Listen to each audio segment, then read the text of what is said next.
Com o fracasso de Bolsonaro na Avenida Paulista, já que as primeiras análises começaram a ser divulgadas agora na segunda-feira, os números estimando, os presentes também começaram a ser divulgados, nós podemos começar a fazer projeções políticas de cenários que podem acontecer, principalmente os impactos políticos no Congresso. Por que foi um fiasco? Todo mundo viu. Os bolsonaristas estimaram 400 mil pessoas, mas não deu nem 50 mil segundo dados da USP. Eu estava esperando ali um público de 100 mil, mas nem metade disso compareceu. Então muitas consequências vão acontecer para além do óbvio enfraquecimento político-jurídico de Bolsonaro. Eu vejo que, além de Bolsonaro, quem sai muito enfraquecido é Silas Malafaia, porque foi o segundo evento fiasco que ele protagonizou e organizou. A Câmara dos Deputados vai poder agora tocar projetos com muito mais facilidade, principalmente a isenção do imposto de renda, que hoje tem a relatoria do Arthur Lira, indicando que o projeto vai ser aprovado. E aquilo que os bolsonaristas estão celebrando com tanto afinco, como a presença dos governadores no ato, não deve ser celebrada. Porque aquilo, como nós falamos e outros comentaristas também perceberam, foi um velório do Bolsonaro, um momento constrangedor. Porque os governadores não estavam interessados na anistia de Bolsonaro dos bolsonaristas, mas apenas se posicionarem como herdeiros do espólio de Bolsonaro. Na sua opinião, tinha 400 mil pessoas? Ou era só 50 mil? Ou você acha que tinha menos gente? Quantos que você esperava na manifestação do bolsonarismo? Eu esperava bem mais. Quais são as consequências desses atos? Silas Malafaia vai perder a força? A isenção do IR com Arthur Lira vai ser aprovada? Concorda que foi um fiasco? Então like no vídeo, claro, e se inscreva no canal. Ontem, domingo, dia 6 de abril, foi o dia final do Bolsonaro. A última chance dele dar uma demonstração de força, não somente força contra o STF, mostrando que a pauta da anistia era algo que a população desejava, mas também força política, mostrando para todos os outros presentes, incluindo governadores que são pré-candidatos à presidência em 2026, que ele ainda era a principal liderança da direita, com grande poder de mobilização. Mas tudo deu errado. Por quê? Teve ali o dobro, praticamente, de pessoas que estiveram em Copacabana. Segundo dados da USP, e aí, claro que muita gente que é ressentida com a Universidade de São Paulo, porque foi reprovada ou porque não conseguiu entrar na universidade pública, vão criticar. Mas tinha ali, segundo dados da USP, 45, no máximo 50 mil pessoas. Eu estava esperando um público bem maior do que isso. 100 mil, 150 mil. Mas isso não aconteceu. As imagens não foram impactantes. Porque a Avenida Paulista, ela tem uma arquitetura que facilita e promove esse tipo de manifestação. Porque tem prédio dos dois lados, é uma avenida que ela é larga, mas ao mesmo tempo ela não é tão larga assim, então você tem uma dispersão maior, vários quarteirões são domados, ou tomados, melhor dizendo, e aí você consegue com drones fazer imagens aéreas muito impactantes, mas não foi isso que aconteceu. As imagens aéreas com drones eram muito rápidas, mostrando que não tinha tanta gente assim, não havia os 400 mil que eles falavam que haveria naquele evento. Até mesmo a própria Jovem Pan já colocou 45 mil, então já está consolidado o fracasso de Bolsonaro com ali 45 mil pessoas, mostrando que não há força, não há engajamento, não há pauta, não há absolutamente nada. E depois, agora na segunda-feira, algumas análises começaram já a surgir. Algumas mais interessantes, outras menos interessantes. Uma boa que eu achei foi do Thomas Trauman, da revista Veja. O Thomas Trauman, ele percebeu um ponto, que é o seguinte. Na visão dele, a fórmula ou a tática do Silas Malafaia se esgotou. Porque o Silas Malafaia, ele adota uma retórica da ameaça. Ele quer impor que o Hugo Mota faça a votação do PL da anistia baseado numa ira divina dos votos ou da população evangélica. Os evangélicos não vão votar em você. Ou você vota junto com o Bolsonaro, ou vai haver uma punição da população evangélica. Algo que, até chutei aqui o tripé, não sei se tem muita efetividade nisso. Porque o Silas Malafaia promoveu 2 eventos com o Bolsonaro, um em Copacabana, o outro em São Paulo, e foram 2 fiascos. Do Rio de Janeiro, ele tentou se eximir da culpa, jogando a culpa no Bolsonaro. Falando o seguinte, eu falei que esse não era um bom horário, o Bolsonaro insistiu. E agora?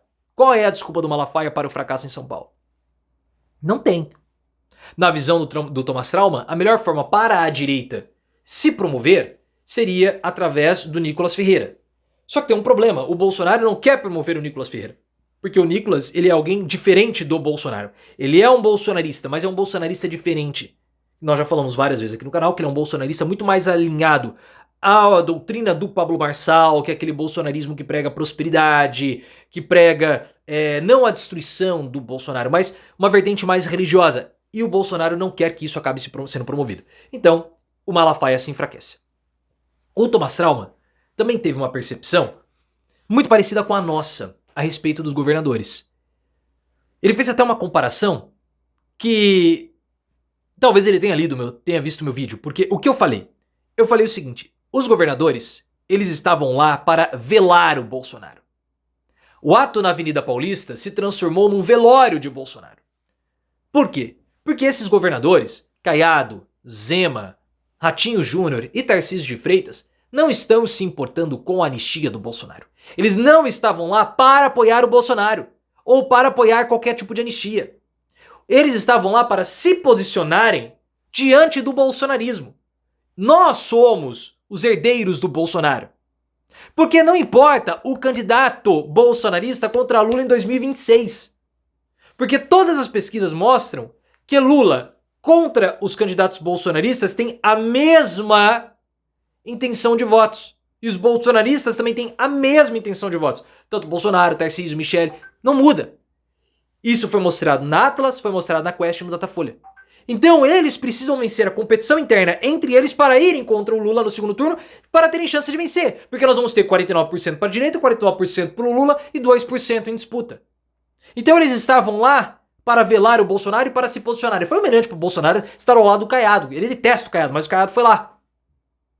E foi humilhante também pro Caiado. O Thomas Trauman falou o seguinte, olha, foi constrangedor, não falou que foi humilhante, mas foi constrangedor, porque pareciam ali vários sobrinhos diante de um tio doente à espera de conseguirem a herança. E foi exatamente isso que aconteceu. E depois desse velório bolsonarista, o que pode acontecer, ou na minha opinião, o que vai acontecer? Uma facilidade muito maior para aprovação de projetos de relevância na Câmara dos Deputados, como no caso, a isenção do imposto de renda. Por que eu vejo isso? Porque agora não há manifestação popular para a anistia, os líderes não querem votar, não querem aprovar isso. O que mais?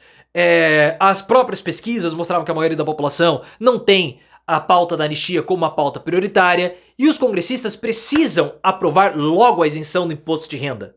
Por quê? Porque isso precisa entrar em vigor o mais rápido possível para no ano que vem já começar a haver o frenesi do consumo para os votos serem computados na campanha de 2026. É isso. E a indicação de que o Arthur Lira será o relator, ele foi indicado pelo Hugo Mota, mostra que o projeto vai ser aprovado. Agora, que ele vai ser aprovado? Vai. Mas como o projeto vai ser aprovado? Essa é a grande discussão.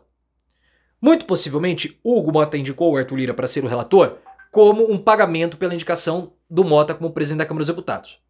O Hugo Mota é do Republicanos. O Arthur Lira, que é amigo do Hugo Mota, é do PP, que é o mesmo partido do Ciro Nogueira, que tem falado que vai haver modificações na aprovação desse projeto. Então, muito possivelmente, o Ciro Nogueira e o Arthur Lira estão trabalhando juntos, junto com o Hugo Mota. Então, nós temos que ver como que esse projeto vai ser modificado, principalmente na compensação da isenção.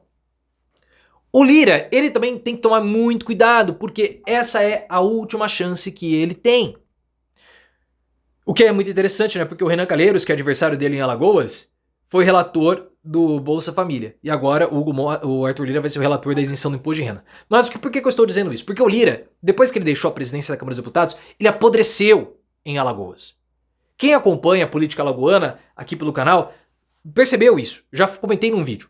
O Lira foi muito traído em Alagoas, principalmente por um aliado muito forte, que era o Davi Davino, que abandonou o partido do Arthur Lira sem que o Lira soubesse. E está ameaçando disputar o Senado. Há uma proliferação de candidatos ao Senado fomentadas pelo Renan Calheiros e pelo Arthur Lira. Só que nós não sabemos se essa estratégia vai dar certo, porque o Lira, ele está bem enfraquecido. Ele está perdendo apoio em Alagoas. Esse projeto da isenção é o projeto que pode cacifá-lo como um candidato ao Senado forte, sem correr riscos. Porque tem o JHC, o prefeito de Maceió, tem outros candidatos, ele está perdendo força, o PP está sendo enxugado em Alagoas, aliados do Lira estão migrando para o MDB, que é o partido do Renan Calheiros, então o Lira pode ir para a campanha do Senado bem enfraquecido. Bem enfraquecido. A ponto de ter que disputar novamente a Câmara dos Deputados para não correr o risco de ficar sem mandato. Então é uma situação do Lira muito, mas muito arriscada e ele vai ter que aproveitar agora com esse projeto de quem ganha até da isenção do imposto de renda. Ele vai aproveitar? Não sei. O que eu estou vendo é, com o fracasso do Bolsonaro no domingo, esse projeto tende a tramitar e a fluir com muito mais facilidade do que se o Bolsonaro tivesse colocado muita gente na Avenida Paulista.